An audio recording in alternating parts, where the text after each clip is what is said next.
नमस्कार, मेरा नाम राहुल गुनानी है। मैं एशियन इंस्टीट्यूट ऑफ ज्योग्राफी का छात्र हूँ। मेरा आज अध्ययन प्रकरण जनसंख्या पिरामिड रहेगा।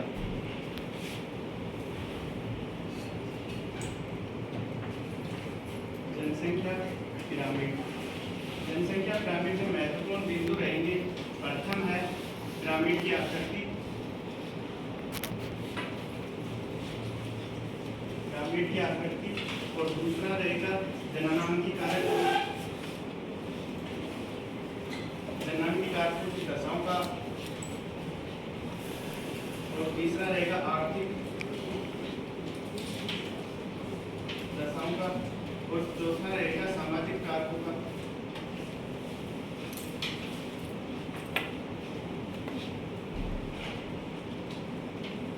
दशाओं का। और पांचवा रहेगा इनके देश कौन कौन से पिरामिड में कौन कौन से देश आते हैं, तो उन देश का। और साथ ही अपन याद करेंगे जनसंख्या संक्रमण सिद्धांत से रिलेटेड करेंगे इसको। जनसंख्या संक्रमण सिद्धांत से बात करते हैं जनसंख्या पिरामिड की। जनसंख्या पिरामिड होता है एक विमीय आरेख होता है। एक विमीय आरेख होने के कारण यह हमें एक आकृति प्रदान करते हैं। आकृति के साथ साथ हम निम्न कारकों की, इसके आकृति के साथ साथ जननांगी दशाओं का, आर्थिक दशाओं का और सामाजिक दशाओं का, इनकी विशेषताओं का विश्लेषण किया जाता है। तथा इसमें जननांगी कारकों में अपन 4 पॉइंट लेंगे। उसमें रहेगा जन्म दर, मृत्यु दर और जीवन प्रत्याशा।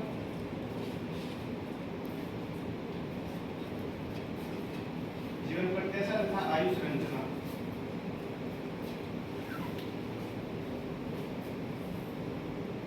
आयु संरचना पिरामिड कॉन्सेप्ट ये क्लियर हो गया। अब बात करते हैं संक्रमण की। संक्रमण वह अवस्था होती है जिनमें दो अवस्थाओं में होने वाले चेंजेस को देखा जाता है। संक्रमण उसे बोलते हैं, जिसमें जनसंख्या संक्रमण में लेते हैं अपन एक तो जन्म दर, मृत्यु दर तथा विभिन्न प्रकार की अवस्थाओं का इसमें वर्णन करेंगे। संक्रमण में जनसंख्या संक्रमण सिद्धांत में 3 प्रकार की मान्यताएं बताई थी। उसको अपन यहीं पर देख लेते हैं कि जनसंख्या संक्रमण सिद्धांत में 3 प्रकार की मान्यताएं कौन कौन सी थी। इसमें जन्म दर और मृत्यु दर उच्च स्थिर अवस्था में चलती है। कॉन्सेप्ट के लिए उच्च स्थिर अवस्था में चलने के कारण वह मृत्यु दर क्या आती है, निम्न आती है। मृत्यु दर निम्न आने के कारण उसमें जन्म दर भी फिर उससे सामने बिठाने के लिए नीचे आती है।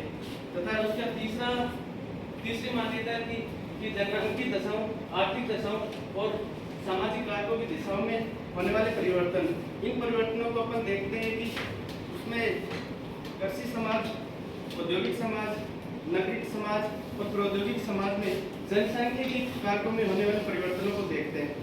फिर इन दोनों में कोरिलेटेड देखते हैं, अपन रिलेशन देखते हैं। तो इसमें आता है इसका आधार, कोई नियम या कोई सिद्धांत है, उसका कोई आधार होता है, बेस होता है। तो इस नियम का और सिद्धांत की संकल्पना होती है कि डेमोग्राफी कंटिन्यूम पर आधारित होती है। यह जनसंख्या की निरंतरता या सत्यता पर आधारित होती है। और दूसरी इसकी है कालिक अनुक्रमण। कालिक अनुक्रमण की अवधारणा को क्या करता है, फॉलो करता है कि एक अवधारणा से दूसरी अवधारणा, दूसरी अवधारणा से तीसरी अवधारणा, चौथी अवधारणा से पांचवी अवधारणा की ओर चलती है। अब देखते हैं अपन जनसंख्या पिरामिड।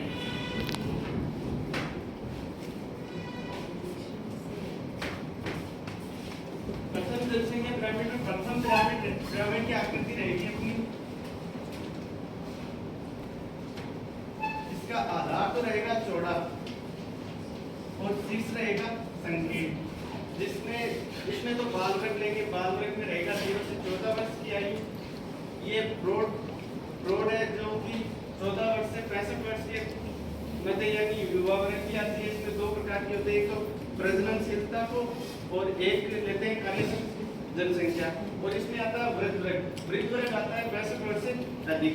तो प्रथम पिरामिड के अपन वृद्ध वर्ग क्या होता है, कम होता है, 4% के लगभग इसका रहता है। वृद्ध वर्ग का 4% रहने का कारण जीवन प्रत्याशा है।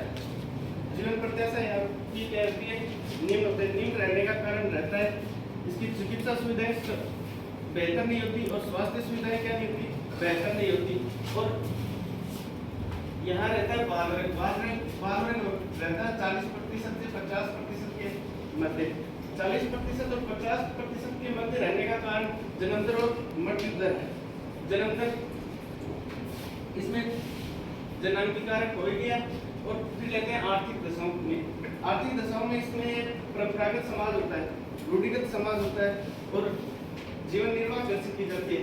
जीवन निर्वाह कृषि के कारण या जीवन निर्वाह कृषि करते हैं, खेत पर निर्भर रहते हैं और अपने भरण पोषण के लिए सिर्फ अपना भरण पोषण पर ही निर्भर रहते हैं।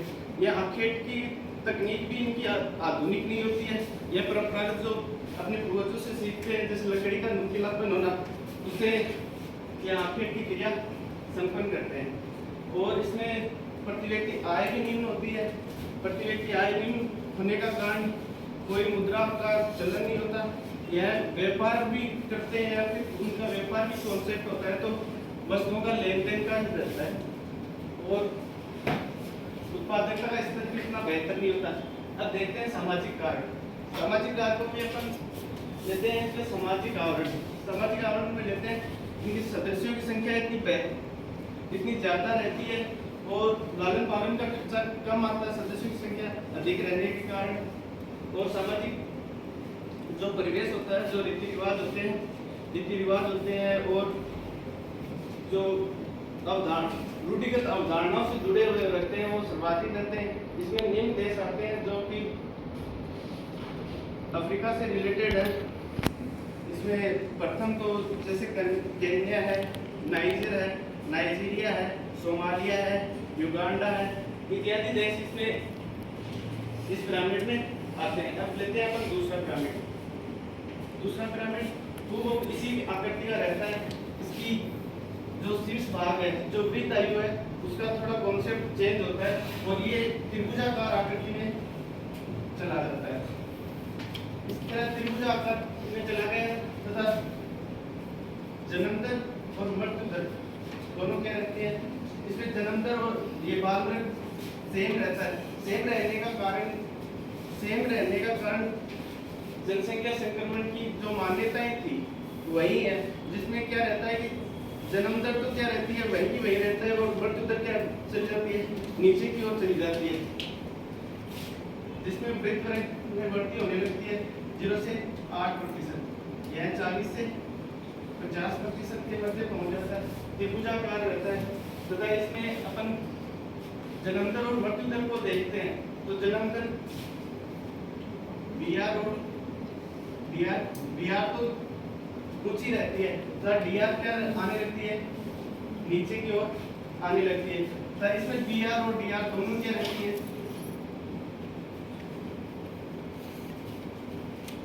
दोनों ही उच्च रहती है। तो तीसरा पिरामिड इसके आर्थिक दशाएं देखते हैं, जनमान की दशाएं देखी, इसका जीवन प्रत्याशा इसकी तुलना में बेहतर होता है। इसका जीवन यापन में इसमें थोड़ा बहुत चिकित्सा सुविधाओं में जैसे वेदों का थोड़ा बहुत योगदान रहता है और आयु श्रृंखला में उनका प्रतिशत देखते हैं। आयु श्रृंखला में प्रतिशत देखते हैं कि किसी पिरामिड में या आयु वर्ग में, जैसे बाल वर्ग में देख लिया, जैसे प्रौढ़ वर्ग देख लिया, जैसे इसमें वृद्ध वर्ग में देख लिया, इसका प्रतिशत स्त्री व जनसंख्या का, स्त्री व पुरुषों की जनसंख्या का प्रतिशत वर्ग देख लिया कि यह इस आयु श्रृंखला को प्रदर्शित करती है। तो सामाजिक कार्य देखते हैं। सामाजिक कारकों में अपन देखते हैं इनके कृषि कार्यों में ये वाणिज्यीकरण लेके आते हैं और खेतों में एक आधुनिक कॉन्सेप्ट लेके आते हैं कि उसमें औजारों में इम्प्रूवमेंट करते हैं और इनकी आय, यहाँ पर मुद्रा का कोई कॉन्सेप्ट नहीं रहता, कोई भी मुद्रा का नहीं रहता है। बेलों लेन देन करते हैं, वह बेल से बेल, वस्तु से वस्तु या फिर किसी अनाज से अनाज का ही लेन देन रखते हैं।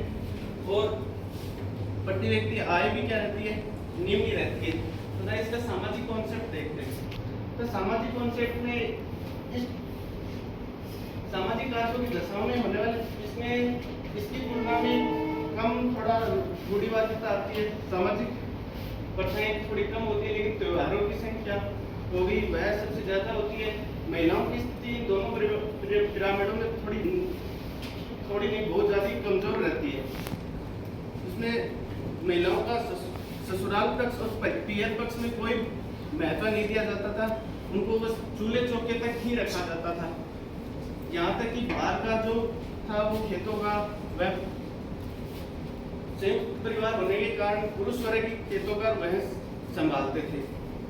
और इसमें देश आते हैं जैसे कि दक्षिणी अमेरिका, मध्य अमेरिका, दक्षिणी अफ्रीका और दक्षिणी एशिया के कुछ देश इसमें आते हैं। अब लेते हैं अपन तीसरा पिरामिड। तीसरा पिरामिड में शीर्ष थोड़ा चौड़ा होने लगता है और